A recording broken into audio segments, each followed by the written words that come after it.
तो बच्चों हम स्टार्ट कर रहे हैं अपने इस सेकंड सेशन को माइक्रो ऑर्गेनिज्म चैप्टर के। तो let's start. Microorganisms are found in following 5 major groups. Microorganisms 5 major groups में बांटे गए हैं। बैक्टीरिया, जिसका सिंगुलर फॉर्म बैक्टीरियम होता है। वायरसेस, जिसका सिंगुलर फॉर्म वायरस होता है। एल्गेई, जिसका सिंगुलर फॉर्म एल्गा होता है। और फंजाई, जिसका सिंगुलर फॉर्म फंगस होता है। और लास्ट प्रोटोजुआ, जिसका सिंगुलर फॉर्म प्रोटोजोन होता है। Bacteria are very small and simplest living organisms. They can vary in size from 0.2 to 100 microns. Bacteria बहुत ही छोटे और बहुत ही सिंपल सूक्ष्म प्राणी होते हैं। मतलब सिंपल से उनका बॉडी स्ट्रक्चर बहुत ही सिंपल होता है, उसके अंदर में कोई भी कॉम्प्लेक्स ऑर्गेन्स नहीं होते हैं। दे कैन वेरी, उनका जो साइज है वो 0.2 से लेकर 100 माइक्रॉन्स तक वेरी करता है। They are single cell organisms found almost everywhere. वो यूनिसेलुलर ऑर्गेनिज्म होते हैं, मीन्स सिर्फ एक सेल वाले। Bacteria are found in 4 different shapes. Bacteria 4 different shapes में पाया जाता है। पहला है बेसिली। बेसिली एक रॉड शेप्ड बैक्टीरिया होता है और उसका एक एग्जाम्पल भी है एस्केरिकिया कोली। उसके बाद है कोकी। ये एक स्फेरिकल शेप्ड बैक्टीरिया होता है और इसका एक एग्जाम्पल है स्ट्रेप्टोकोकोअस और न्यूमोनिया। और नंबर सी है वाइब्रियो, जो कि एक कॉमा शेप्ड बैक्टीरिया होता है, मतलब बहुत ही छोटा और थोड़ा सा उसका पूंछ निकला हुआ होता है। इसका एग्जाम्पल है विब्रियो कोलेरा। नंबर डी है स्पिरुला।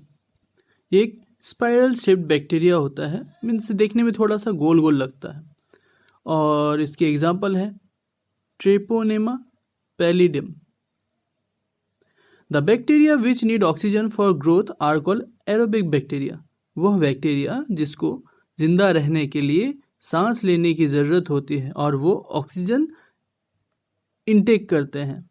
ऑक्सीजन वो अपने सांस के थ्रू अंदर लेते हैं और उसी से उनके बॉडी में ग्रोथ भी जनरेट होता है। The bacteria which survive without oxygen are aerobic bacteria. वो बैक्टीरिया जो बिना सांस लिए हुए भी रह सकते हैं, जो बिना ऑक्सीजन के भी रह सकते हैं, उन्हें एनएरोबिक बैक्टीरिया कहा जाता है। और जो सांस ले सकते हैं, जो ऑक्सीजन लेते हैं अपने शरीर के अंदर, वो हो गए aerobic bacteria. The mode of nutrition in bacteria may be autotrophic और हेटेरोट्रॉफिक, लाइक सैप्रोफाइटिक और parasitic. Bacteria generally reproduce by binary fission. Bacteria जो मोस्टली अपना भोजन लेते हैं वो या तो ऑटोट्रॉफिक मोड से या फिर हेटेरोट्रॉफिक मोड से लेते हैं। मतलब इनमें से कुछ होते हैं जो अपना भोजन खुद बना सकते हैं और कुछ होते हैं जो दूसरों से लेते हैं। और बैक्टीरिया मोस्टली जो अपने आगे के बच्चों को जो जन्म देते हैं वो बाइनरी फ्यूजन के थ्रू ही जन्म देते हैं। सर, वो आलू से सोने बनाने की मशीन कहाँ है? इधर सुन, कान में एक बात बोलता हूँ, चल भाग यहाँ से। The word virus means poisonous liquid. Virus शब्द का मतलब ही है poisonous liquid. Viruses are the smallest microorganisms. ये बहुत ही छोटे होते हैं, ये लगभग 20 से 300 माइक्रो यूनिट के होते हैं। They can only be studied under an electron microscope. इनकी स्टडी करने के लिए हमें इलेक्ट्रॉन माइक्रोस्कोप की ज़रूरत होती है क्योंकि ये बहुत छोटे होते हैं। दे आर एसेल्यूलर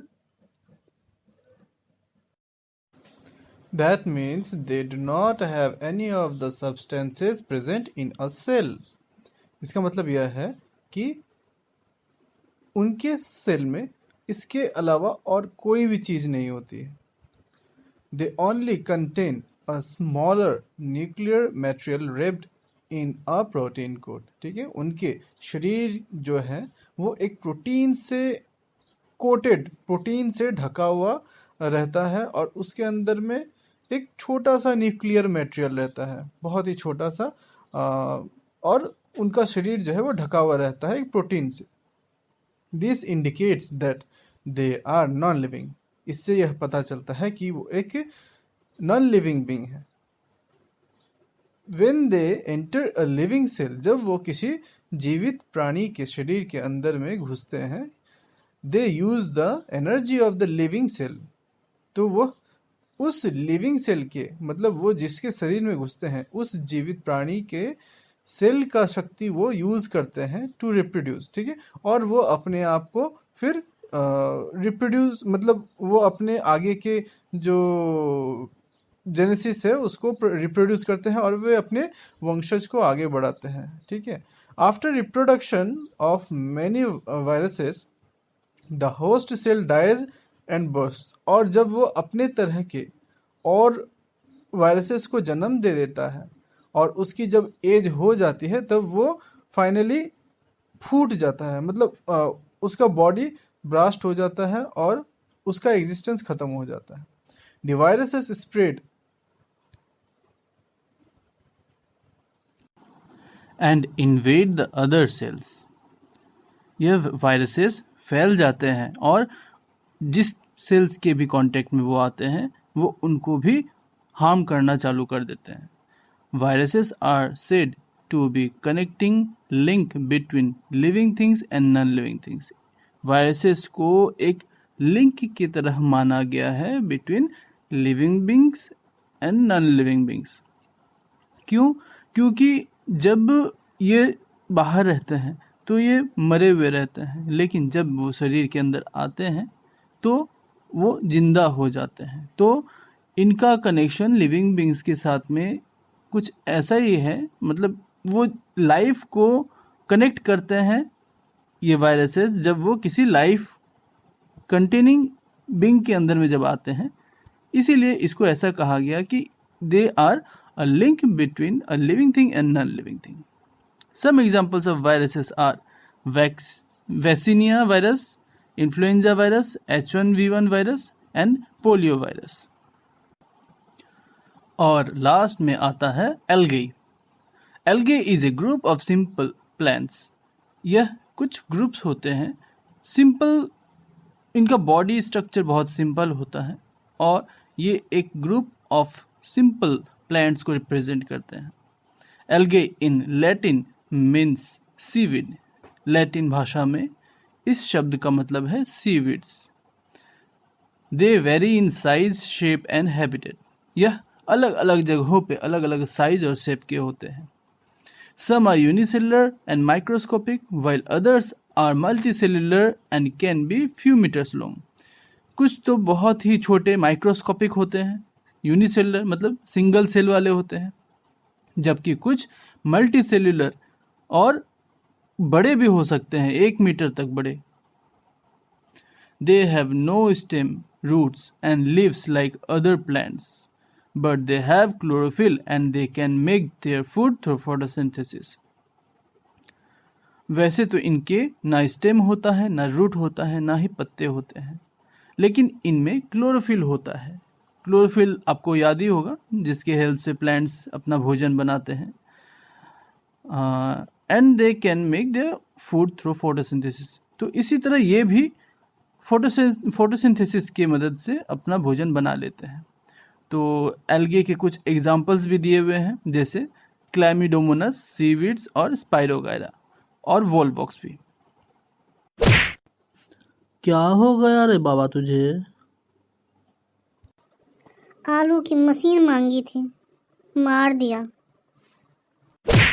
चल भाग यहाँ से, दोबारा मुंह उठाकर मत चले आना.